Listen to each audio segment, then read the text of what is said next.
Hi, Makale. Welcome back to Xylem Learning. Here is your man behind your success. It's me, Ashik sir. Just blast.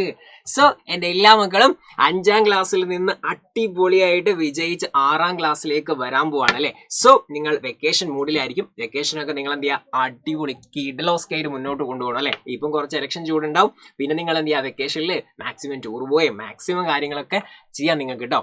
പക്ഷെ എന്താണ്, നിങ്ങളുടെ സ്റ്റഡീസിൽ നിന്ന് touch വിടാനൊന്നും പാടില്ല. പക്ഷെ നിങ്ങൾക്ക് ഇമ്പോർട്ടൻ്റ് ആയ ഒരു കാര്യം പറഞ്ഞുതരാം. നിങ്ങൾ ഈ 5ാം ക്ലാസ്സിൽ നിന്ന് 6ാം ക്ലാസ്സിലേക്ക് പോകുന്ന സമയത്ത് കുറച്ച് മാറ്റങ്ങൾ നിങ്ങളുടെ സ്റ്റഡീസിലൊക്കെ കൊണ്ടുവരേണ്ടതുണ്ട് അല്ലേ, നിങ്ങളുടെ ലൈഫിലും കൊണ്ടുവരേണ്ടത്. അങ്ങനത്തെ ഇമ്പോർട്ടൻ്റ് ആയിട്ടുള്ള 3 ചേഞ്ചസ് 3 മാറ്റങ്ങളെ കുറിച്ചാണ് സാർ ഇന്നത്തെ വീഡിയോയിൽ പറയുന്നത്. പ്ലസ് എന്താണ്, നിങ്ങൾക്ക് കിഡ്ലോസ്കായിട്ട് സൈലം തരുന്ന ഒരു സർപ്രൈസ് കൂടി സാർ പറയുന്നതായിരിക്കും കേട്ടോ. സോ ഫസ്റ്റ് ഓഫ് ഓൾ നിങ്ങളുടെ അക്കാഡമിക് ഷിഫ്റ്റ് ആണ് എന്ന് വെച്ചാൽ, നിങ്ങൾക്ക് 5ാം ക്ലാസ്സിൽ നിന്ന് കുഞ്ഞു സിലബസ് ആയിരുന്നു. 6ാം ക്ലാസ്സിൽ വരുന്ന സമയത്ത് നിങ്ങൾ കുറച്ചുകൂടി വലുതാവും ആണല്ലോ. അപ്പോൾ നിങ്ങൾ എന്തെങ്കിലും കുറച്ചുകൂടി വൈഡർ ആയിട്ടുള്ള സിലബസ് ഉണ്ടാവും.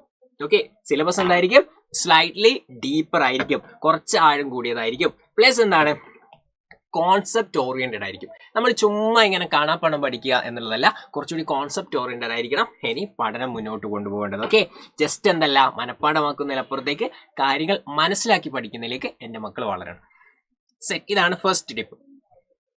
Second tip is here. എന്താണ്, സ്റ്റഡി ഹാബിറ്റ്സ്. നിങ്ങളുടെ പഠനത്തിൽ കൊണ്ടുവരേണ്ട ശീലങ്ങൾ അല്ലെ. നിങ്ങൾക്ക് ഓരോരുത്തർക്കും ഓരോ ഹാബിറ്റ് ഉണ്ടായിരിക്കും. ഇത് ഇമ്പോർട്ടൻ്റ് ആയ കാര്യം എന്ന് പറയുന്നത്, ഈ അവസാന നിമിഷം വെച്ച് പഠിക്കാൻ നിൽക്കരുത്. മറിച്ച് എന്ത് ചെയ്യണം, ക്ലാസ്സിൽ ഓരോ ചാപ്റ്റേഴ്സും പഠിപ്പിക്കുന്ന സമയത്ത് എന്ത് ചെയ്യണം, അത് നന്നായിട്ട് പഠിച്ച് വീട്ടിൽ പോയി നന്നായിട്ട് റിവൈസ് ചെയ്ത് ആദ്യം മുതലേ സെറ്റായിട്ട് പോകണം. ഓക്കെ, ലാസ്റ്റ് ആവുന്ന സമയത്ത് നിങ്ങൾക്ക് ചില്ലായിട്ട് എക്സാം എഴുതാൻ പറ്റും. എന്നാൽ നിങ്ങൾ തുടക്കത്തിലൊന്നും പഠിക്കാതിരുന്നാലോ, ലാസ്റ്റ് നിങ്ങൾ ടെൻഷൻ അടിച്ച് പരീക്ഷ എഴുതേണ്ടി വരും. ഓക്കെ, സോ ഇനി ഇമ്പോർട്ടൻ്റ് കാര്യം എന്ന് പറയുന്നത് എന്താണ്, നിങ്ങൾക്ക് കൃത്യമായിട്ട് സ്ട്രക്ചേർഡ് ആയിട്ട് ക്ലിയർഡ് ആയിട്ട് എന്ത് ചെയ്യണം, ആൻസേഴ്സ് ഒക്കെ എഴുതി പഠിക്കണം എൻ്റെ മക്കൾ അല്ലെ. ആൻസേഴ്സ് എഴുതി പഠിക്കണം. നമുക്ക് ചിലപ്പോൾ ഉത്തരം അറിയാം, പക്ഷേ വൃത്തിയിൽ ഉത്തരം പ്രസന്റ് ചെയ്തെങ്കിലേ നമുക്ക് ടീച്ചേഴ്സ് മാർക്ക് തരുമോ? ഇല്ല. അപ്പോൾ എൻ്റെ മക്കൾ എന്ത് ചെയ്യുക, അതുകൂടി പഠിച്ചു വെക്കാം. ഇനി ഇമ്പോർട്ടൻ്റ് കാര്യം എന്താണ്, നിങ്ങളുടെ ഒരു പേഴ്സണൽ ഗ്രോത്ത് ആണ്.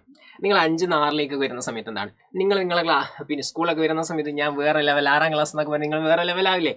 അപ്പോൾ അതോടുകൂടെ നിങ്ങൾ എന്ത് മനസ്സിലാക്കണം, നിങ്ങൾ കുറച്ചുകൂടി റെസ്പോൺസിബിൾ ആവണം, ഉത്തരവാദിത്വമുള്ളവരായിരിക്കണം അല്ലെ. സ്റ്റഡീസിൻ്റെ കാര്യത്തിലൊക്കെ അമ്മയോ അച്ഛനോ അല്ലെ ഉമ്മച്ചോ അപ്പച്ചോ ഇങ്ങനെ പഠിക്കണം എന്ന് പറയണമെന്നും ആവശ്യമില്ല.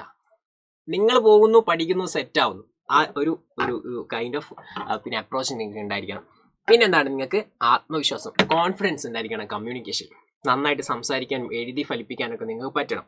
പിന്നെ ഇമ്പോർട്ടൻ്റ് ആയിട്ടുള്ള കാര്യം എന്ന് പറയുന്നത്, നമ്മൾ വെറും അക്കാഡമിക് സ്റ്റഡീസിൽ മാത്രം ഫോക്കസ് ചെയ്തിട്ട് ഒരു പുസ്തക പുഴുവായി മാറുകയല്ല വേണ്ടത്. മറിച്ച് എന്താണ്, പുസ്തകവും പഠിക്കണം, അതേപോലെ തന്നെ എന്താണ് അതർ ആക്ടിവിറ്റീസ്, സ്പോർട്സും ആർട്സിലും ഒക്കെ നമ്മൾ എന്ത് ചെയ്യണം, എക്സൽ ചെയ്യണം, വേറെ ലെവലായി മാറണം. Okay, set. സോ ഇങ്ങനെയൊക്കെ ചെയ്യുന്ന മക്കൾക്ക് എന്താണ്, ഇങ്ങനെയൊക്കെ ചെയ്യുന്ന മക്കൾക്ക് 2 ബാച്ചസിനെ കുറിച്ചാണ് സാറ് നിങ്ങൾക്ക് പറഞ്ഞുതരാൻ പോകുന്നത്. ചില മക്കൾ എന്തായിരിക്കും, ഇപ്പം 5ാം ക്ലാസ്സിൻ്റെ ഈ ചാനൽ വന്നിട്ട് 4ാം ക്ലാസ്സിൽ നിന്ന് 5ാം ക്ലാസ്സിൽ ഈ ജയിച്ച മക്കൾ കാണുന്നുണ്ടാവും അല്ലേ. അവർക്ക് വേണ്ടിയിട്ട് സൈലത്തിൻ്റെ കീഴിലൊരു ബാച്ച് ഉണ്ട്. ഏതാണ്, പൃഥ്വി ബാച്ച്. കിഡ്ലൻ ബാച്ചാണ്. ഈ ബാച്ചിനെ ഇപ്പം നിങ്ങൾക്ക് ജോയിൻ ചെയ്ത് കഴിഞ്ഞാൽ നിങ്ങൾക്ക് എന്താണ്, പ്രധാനമായിട്ട് ഇമ്പോർട്ടൻ്റ് ആയിട്ടുള്ള 3 പ്ലാനുകളുണ്ട്. അതിൽ ഏറ്റവും ഇമ്പോർട്ടൻറ്റ് പ്ലാൻ എന്ന് പറയുന്നത് ബേസ് പ്ലാനും അതേപോലെ തന്നെ ഇൻഫിനിറ്റിയുമാണ്. ഈ ഇൻഫിനിറ്റിയും ബേസ് പ്ലാന്റെയും പ്രത്യേകത എന്ന് പറയുന്നത്, നിങ്ങൾക്ക് ലൈവ് ക്ലാസ് അതിൽ കിട്ടും. പിന്നെയോ റെക്കോർഡ് സെഷൻസ് ഉണ്ടായിരിക്കും. ലൈവ് ക്ലാസ് മിസ്സായ റെക്കോർഡ് സെഷൻസ് ഉണ്ടാവും. പിന്നെ ഓരോ ചാപ്റ്റേഴ്സ് കഴിയുമ്പോൾ എക്സാം നടത്തും. അങ്ങനെ അടിപൊളിയായിട്ടുള്ള ഒരു ബാച്ചാണ്. അപ്പം എൻ്റെ മക്കൾ എന്ത് ചെയ്യുക, പെട്ടെന്ന് ജോയിൻ ചെയ്യാം. ഓക്കെ, ഇനി 5ാം ക്ലാസ്സിൽ നിന്ന് 6ാം ക്ലാസ്സിലേക്ക് ജയിച്ചിട്ടുള്ള മക്കളും ഈ വീഡിയോ കാണുന്നുണ്ടാവുമല്ലോ. അവർക്കുള്ളതാണ് വജ്ര ബാച്ച്.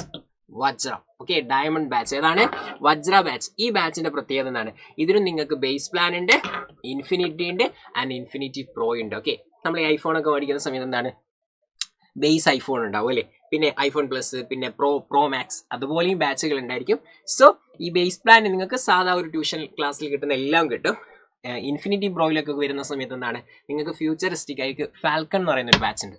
ഈ ബാച്ചിന്റെ പ്രത്യേകത എന്താ, ഈ ബാച്ചിൽ നിങ്ങൾക്ക് കോമ്പറ്റീറ്റീവ് ആയ എക്സാം വേൾഡിലേക്കാണ് നിങ്ങൾ ഇനി കടന്നു പോകാൻ പോകുന്നത് അല്ലേ. അവിടെ നിങ്ങളെ സെറ്റാക്കി ഇപ്പോഴേ തരാൻ പോകുന്ന ബാച്ചും കൂടി ഇതിൽ ആഡ് ഓൺ ആയിട്ടുണ്ടാവും. ഓക്കെ, ഈ പിന്നെ പ്ലസ് എന്താണ്, ഇൻഫിനിറ്റിയിലും അതേപോലെ ഉള്ളതാണ് പേൾ വീഡിയോസ് ഉണ്ടാവും. എന്താണ് പേൾ വീഡിയോസ് എന്ന് പറയുന്ന സൈലത്തിന്റെ പ്രീമിയം റെക്കോർഡഡ് വീഡിയോസ് നിങ്ങൾക്ക് അവൈലബിൾ ആയിരിക്കും. ഓക്കെ ആണല്ലോ. അപ്പം എൻ്റെ മക്കൾ എന്ത് ചെയ്യുക, ഓൾ ദ ബെസ്റ്റ്. അടിപൊളിയായിട്ട് വെക്കേഷനൊക്കെ അടിച്ചു പൊളിക്കുക. മാക്സിമം പെട്ടെന്ന് തന്നെ എന്ത് ചെയ്യുക, സൈലത്തിന്റെ ബാച്ചുകളിലേക്ക് ജോയിൻ ചെയ്യുക. നന്നായിട്ട് തുടക്കം മുതലേ പഠിച്ചു പോവുക. ക്ലാസ്സിലെ ഒരു പ്രോ മാക്സ് ആയിട്ട് മാറുക. Okay, best wishes. Thank you so much. Your class is over but The roar of learning never ends. This is your man, Ashik sir, just signing off. Thank you.